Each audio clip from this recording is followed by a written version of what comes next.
اگر لکھنا شروع کرتا تو سینکڑوں کیسز ہیں مرد ہیں جنہوں نے دوسری شادیاں کی الحمدللہ, اور بیوہ عورتوں کو, طلاق یافتہ عورتوں کو, غریب عورتوں کا گھر بسایا.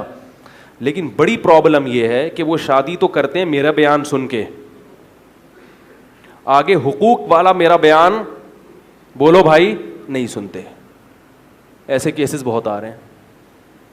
بلکہ مجھ سے رابطہ بھی نہیں کرتے جب ان کی بیوی کو شکایت ہوتی ہے کہ تم نے مفتی صاحب کا بیان سنا تھا تو یہ میرا رائٹ ہے یا نہیں, اس کے بارے میں مفتی صاحب کو کال کر کے ذرا پوچھو. کہتے ہیں مفتی صاحب کو کال کی تو تمہاری ٹانگیں توڑ دوں گا میں. ہے بھائی, شادی کے مشورے بھی مجھ سے,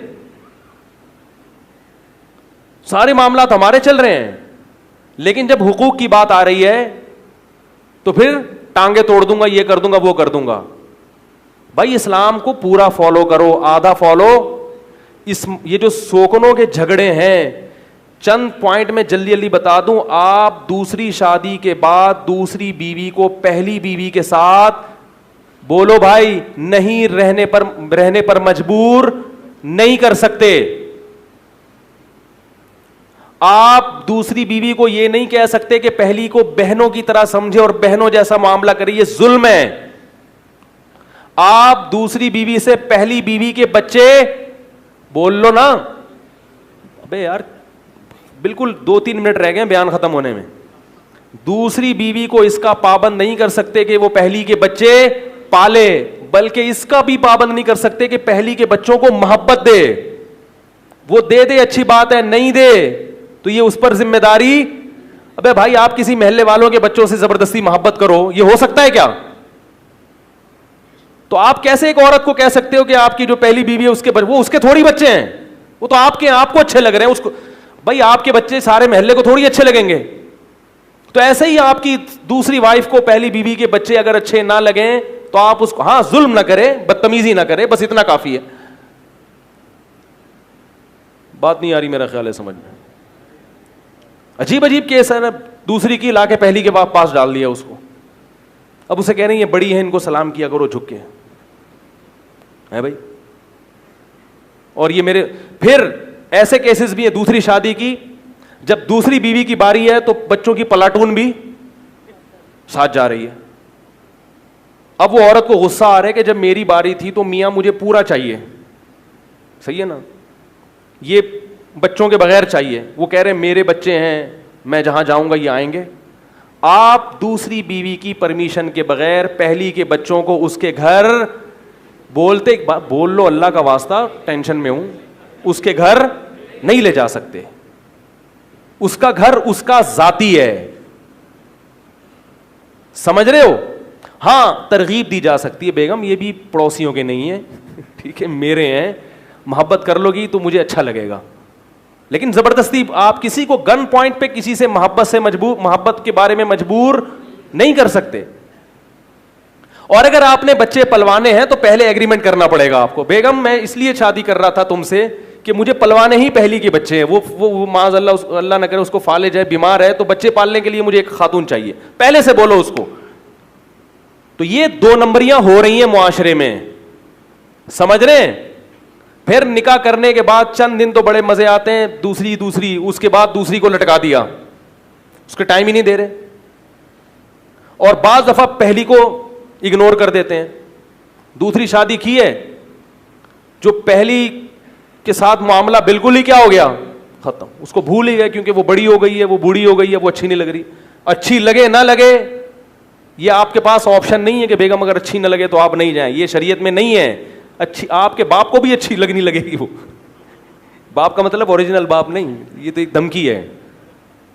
ایک صاحب مجھے کہنے لگے مجھے پہلی بیوی میں انٹرسٹڈ نہیں ہوں, یہ میں نے کہا تمہارے باپ کو بھی جانا پڑے گا. مطلب یہ کہ آپ کو جانا پڑے گا, نہیں آپ کو لازمی جانا پڑے گا. کیونکہ جب ہم 4 شادیوں پہ بات کرتے ہیں تو قرآن نے کیا کہا ہے, وَإِنْ خِفْتُمْ أَلَّا تَعْدِلُوا, اگر برابری نہیں کر سکتے فَوَاحِدَةً, پھر زیادہ فری ہونے کی ضرورت نہیں ہے, ایک پر گزارا کرو. تو کریں ضرور, میں یہ نہیں کہہ رہا نہیں کریں, لیکن مسائل پہلے علماء سے پوچھ لیں کہ کیا میں. بھائی آپ زبردستی بیوی اور ماں میں اگر نہیں بن رہی اور بہت زیادہ لڑائیاں ہو رہی ہیں تو آپ کو الگ گھر لے کے دینا پڑے گا. تو جہاں ماں کے ساتھ اگر نہیں بن رہی زبردستی مجبور نہیں کر سکتے, سوکن کے ساتھ کہاں زبردستی مجبور کر سکتے ہیں. تو اس لیے یہ بھی لڑائیاں کیوں ہو رہی ہیں کہ شوہر کو پتہ ہی نہیں کہ میں کس حد تک بیوی کو حقوق کا پابند بنا سکتا ہوں اور کہاں میرے اختیارات ختم ہو رہے ہیں. اس کو یہ میں نے بتایا تھا نا کہ لڑائیوں کی ایک وجہ یہ بھی ہوتی ہے کہ آپ کو یہی نہیں پتا ہوتا میرا حق کتنا ہے. تو مرد کو یہی نہیں پتا کہ میرا بیوی پر حق کتنا ہے, اس سے آگے میں تجاوز, بولو بھائی, نہیں کر سکتا, اس سے آگے نہیں بڑھ سکتا میں. آپ اپنے حقوق ادا کرو, پھر وہ آپ سے محبت نہ کرے, حقوق ادا نہ کرے, پھر آپ شکایت کرو. اگر مرد حقوق ہی ادا نہیں کر رہا تو پھر عورت کے لیے شوہر کے وہ حکام نہیں ہے جو حدیث میں آتے ہیں کہ اگر میں کسی کو حکم دیتا کہ سجدہ کرے تو شوہر کو سجدہ کرے. وہ پھر وہ یہ حدیثیں سنانا شروع کر دیتے ہیں کہ شوہر کا اتنا بڑا حق ہے کہ اس کے سامنے آواز اونچی کرنے کی. ایک خاتون نے مجھے بتایا, کئی مہینے پہلے کی بات ہے, ہم پھر ایسے اسٹائلش مشورے بھی دیتے ہیں بدماشی والے, کہ میرا میاں نہ نان نفقہ دے رہا ہے اور میں اپنے شوہر کی تیسری بیوی ہوں, لا کے مجھے پہلی کے ساتھ ڈال دیا ہے. بلکہ نہیں, پہلی بیوی نے کہا کہ میرے ساتھ دوسری کو لا کے ڈال دیا انہوں نے زبردستی. پہلی کے ساتھ کس کو لا کے ڈال دیا؟ اب پہلی کو غصہ آ رہا ہے, اس کو نکالو یہاں سے. تو کہہ رہے اسلام میں شوہر کا بہت بڑا حق ہے, اسلام میں شوہر کا. وہ کہتی بیچاری میں ڈر جاتی ہوں, بہت بڑا حق ہے بھائی, سردے کا حکم. مجھے فون کیا, میں نے کہا سامان لپیٹو گھر نکلو اپنے. میں ایسی صورت میں جوڑ کا حکم نہیں دیتا, کیونکہ بعض صورتوں میں جوڑ مزید توڑ کا ذریعہ بنتا ہے. عورت ذہنی مریضہ بن جاتی ہے, ڈپریشن. میں نے کہا کچھ دنوں میں گولیاں کھاؤ گی, پھر یہ روحانی والے آ جائیں گے, جن ہے, بندش ہے, چڑیل ہے, بھوت ہے, ان کی دکانیں نہیں چلاؤ اللہ کا واسطہ. یہ عورت کا بنیادی حق ہے, نان نفقہ اور الگ رہائش گھر. پھر میاں اس پر آ گیا, جب میں نے بدماشی والا معاملہ کیا نا, میں نے کہا میاں کو بولو بدماشی ہے, نہیں یہاں نہیں آئے گی, دفاع یہاں, نکالو یہاں سے. میں نے کہا شرافت کا دور نہیں ہے. وہ کہہ رہی ہے میں 6 مہینے سے میاں کو سمجھا رہی ہوں اور میں ڈپریشن کی مریض. میں نے کہا محبت سے سمجھانا ہی نہیں چاہیے تھا, 1 دفعہ 2 دفعہ ہو گیا محبت, اس کے بعد بولو بھائی یہ رائٹ ہی نہیں ہے, آپ کو یہ حق ہی نہیں ہے, آپ میرے بنیادی حقوق ادا کرو, پھر سجدے کا حکم اور یہ ساری چیزیں اس کے بعد ہیں. نان نفقہ بنیادی حق ہے یا نہیں ہے؟ بیوی کما رہی ہے اور یہ کم بخت گھر میں لیٹا ہوا ہے تو پھر اس کا کوئی حق نہیں ہے.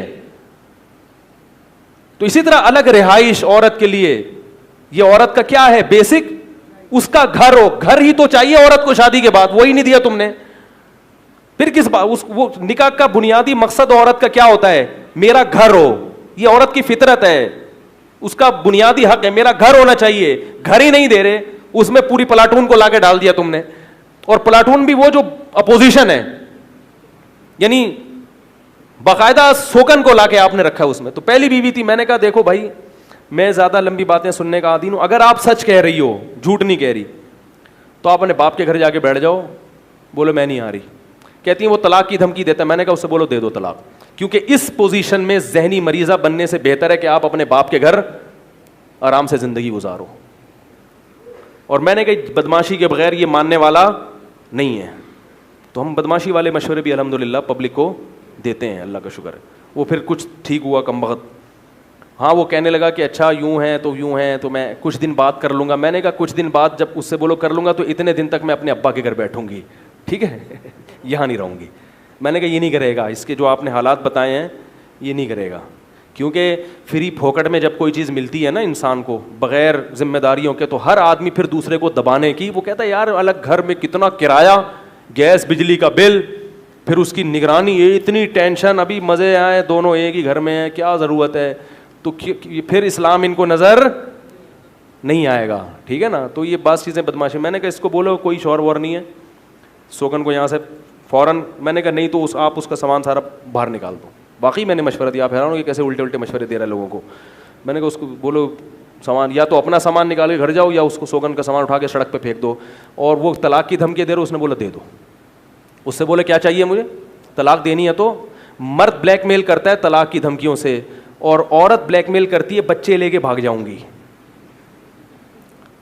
جہاں کوئی اس دھمکیوں سے متاثر ہو گیا تو بس بیڑا ساری زندگی کے لیے. اگر بیوی اللہ نہ کرے نالائق ہے اور وہ دھمکی دے رہی ہے بچے لے کے بھاگ جاؤں گی, اس کو بولو بھاگ جاؤ اگر آپ صحیح ہیں. اور اگر عورت غلط صحیح ہے اور مرد اس طرح کی چھوٹی موٹی باتیں نہیں, سب جگہ پورا صحیح کوئی بھی نہیں ہوتا ہے, تو بنیادی حقوق کی بات کر رہا ہوں. اگر وہ نہیں دے رہا اور طلاق کی دھمکیاں دیتا ہے تو کبھی بھی عورت کو ان دھمکیوں سے متاثر نہیں ہونا چاہیے. بولو بلیک میل کر رہے ہو دے دو, اور دے دے کوئی مسئلہ نہیں ہے. اس طرح سے رہنا. دیکھو اسلام میں نکاح کے ساتھ طلاق کا بھی ایک اللہ نے اسی لیے رکھا ہے کہ یہاں تک نوبت نہ آئے. تو اس لیے یہ بھی ایک بات ہے کہ لوگوں کو یہ نہیں پتا ہوتا کہ میرا حق کتنا ہے, میں کتنا عورت پہ رائٹ ہے کہ کہاں تک اس سے میں خدمت لے سکتا ہوں, اس سے زیادہ اللہ نے مجھے اختیارات نہیں دیے. اور نہ خواتین کو پتا ہوتا ہے کہ میں کتنا شوہر سے حقوق لے سکتی ہوں, اس سے زیادہ کا اللہ نے مجھے حق نہیں دیا.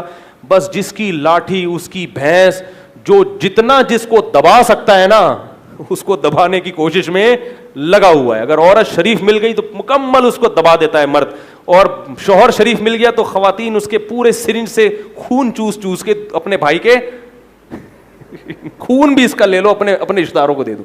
تو یہ دور بدماشی کا چل رہا ہے. تو اللہ کے بندو, دنیا میں کر لو گے بدماشی, آخرت میں اس کا حساب دینا پڑے گا. اس لیے اللہ تعالیٰ کو ظلم, حدیث میں آتا ہے ظلم ظلمات یوم القیامہ, یہ ظلم قیامت کے دن اندھیروں کی شکل میں آئے گا, گلے پڑ جائے گا.